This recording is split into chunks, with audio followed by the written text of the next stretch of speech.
में होता है, इसलिए मैं बड़ा हूँ, तुम बड़े नहीं हो। बात प्रारंभ हुई वर्ण से, आ गई अपने ऊपर। दधीची कहते हैं ब्राह्मण देह बड़ा यानी मैं, राजा क्षुभ कहते हैं राजा का देह बड़ा यानी क्षत्रिय राजा मैं, तो मैं बड़ा। इतने में दधीची ने एक हाथ का मुष्टिका बनाकर राजा क्षुभ के मस्तक पर प्रहार कर दिया। अब राजा क्षुभ को क्रोध आया और उन्होंने भी दधीची पर प्रहार कर दिया। दधीची भरी सभा में तिरस्कृत हो गए और उन्होंने उस सभा को त्याग दिया। सभा से अलग जाकर के दधीची ने शंकर भगवान की आराधना करना प्रारंभ किया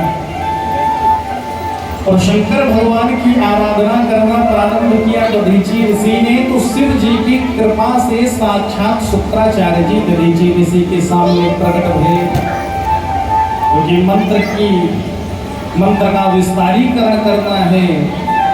शुक्राचार्य जी प्रकट हुए, संपूर्ण कथा दधीची ऋषि ने शुक्राचार्य जी को सुनाई। शुक्राचार्य जी ने कहा चिंता मत करो,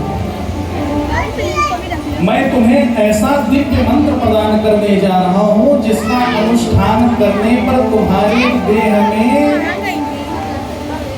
देह को मृत्यु कभी प्राप्त ही नहीं होगी, तुम्हारा देह अजेय हो जाएगा, इसे कोई नहीं जीत सकेगा।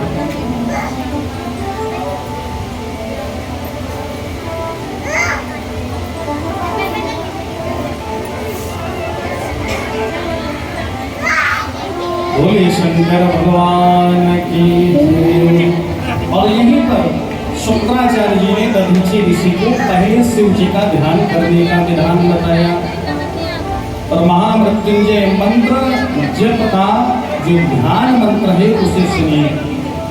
हस्तां भोजयुगस्थ कुंभयुगला उद्धृत्य शिरः सिंचन्तं करयोर्युगेन दधतं स्वांके सकुंभीकरो अक्षस्रं मृगहस्तमम्बुजगतं मूर्धस्तचन्द्रस्रवत् पीयूषार्द्रतनं भजे सगिरिजं प्रेक्षं च मृत्युंजयम्। महामृत्युंजय का अर्थ क्या होता है वो जानिए। महा का अर्थ होता है जब किसी व्यक्ति की उपमा में उसे अति सर्वश्रेष्ठ साबित करना हो तो महा शब्द का प्रयोग होता है। बोले वो ज्ञानी है, बोले हमारे भाई अति ज्ञानी है या महाज्ञानी, कहते नहीं है। कोई कहेगा तुम मूर्ख हो, दूसरा कहेगा तुम महामूर्ख हो।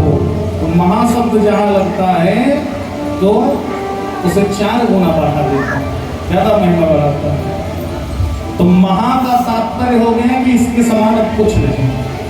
और मृत्युंजय मृत्युंजयति इति मृत्युंजय, जो मृत्यु को जीत ले या जो मृत्यु पर विजय प्राप्त कर ले उसी का नाम है मृत्युंजय।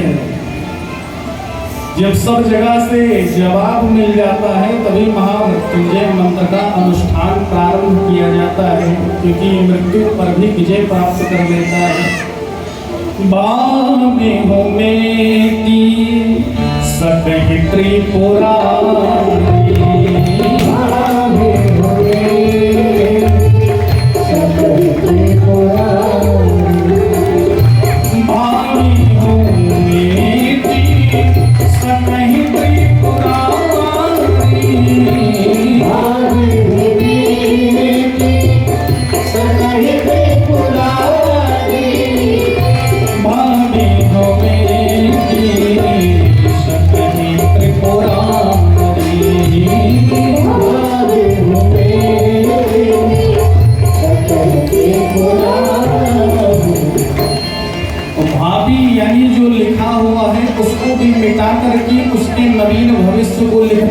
सामर्थ्य हमारे भोले बाबा में है। भोले शंकर भगवान की जय।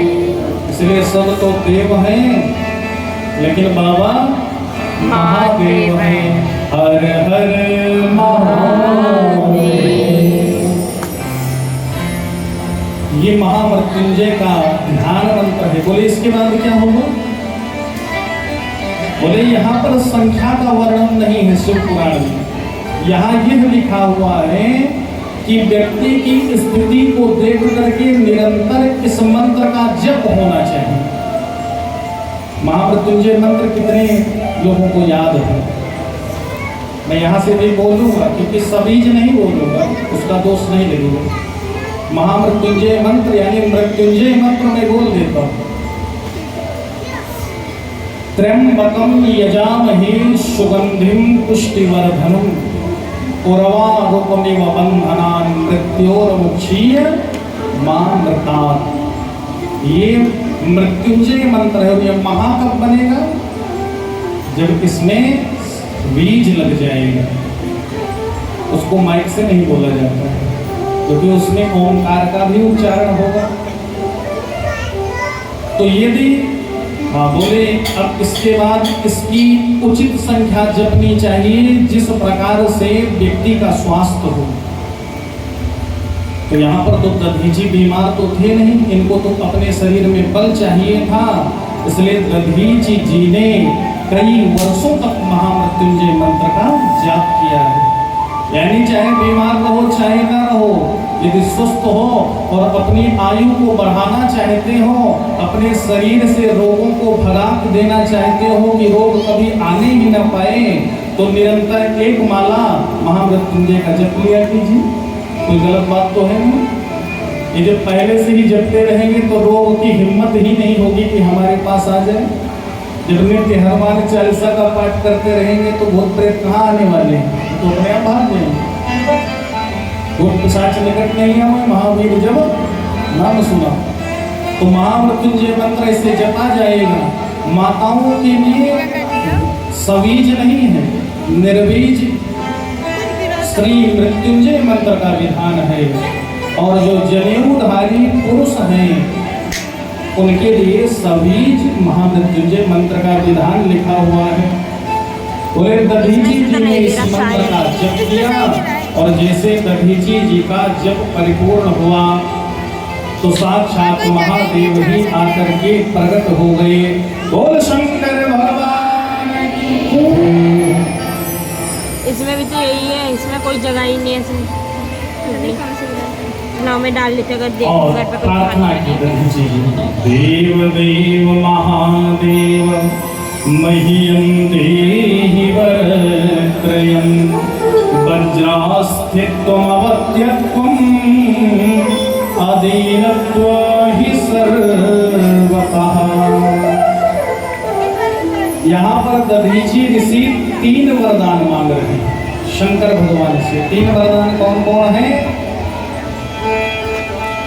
पहला वरदान है मेरी हड्डियां वज्र की हो जाएं। जो दधीची ऋषि की हड्डियां वज्र की हुई थी वह श्री महामृत्युंजय जप मंत्र के प्रभाव से और शंकर भगवान के आशीर्वाद से हुई थी। पहला वरदान मांगा मेरी हड्डियां वज्र की हो जाएं। और दूसरा वरदान मांगा कि मेरा कोई वध सके, मैं अवध्य हो जाऊं। और तीसरा वरदान मांगा मैं अधीन रहूं, दुखी न रहूं, मेरे पास जो भी आए मैं उसे कर दिया कि मेरी हड्डियां वज्र की हो जाएं। दूसरा वरदान मांगा ना कर सके और तीसरा वरदान मांगा मैं अधीन हो जाऊं, मैं ऐश्वर्य संपन्न हो जाऊं। शंकर जी ने तथा तुम्हारा कल्याण होगा। ये तो अमरता का वरदान है और अमरता का वरदान सदैव जगत हित करने वाले संत जनों को ही प्राप्त हुआ, कभी दैत्यों को प्राप्त नहीं हुआ। दधीची ऋषि को यह वरदान मिल गया और दधीची ऋषि वरदान को प्राप्त करके चल पड़े। राजा क्षोभ के दरबार में ही सीधा पहुंचे हैं।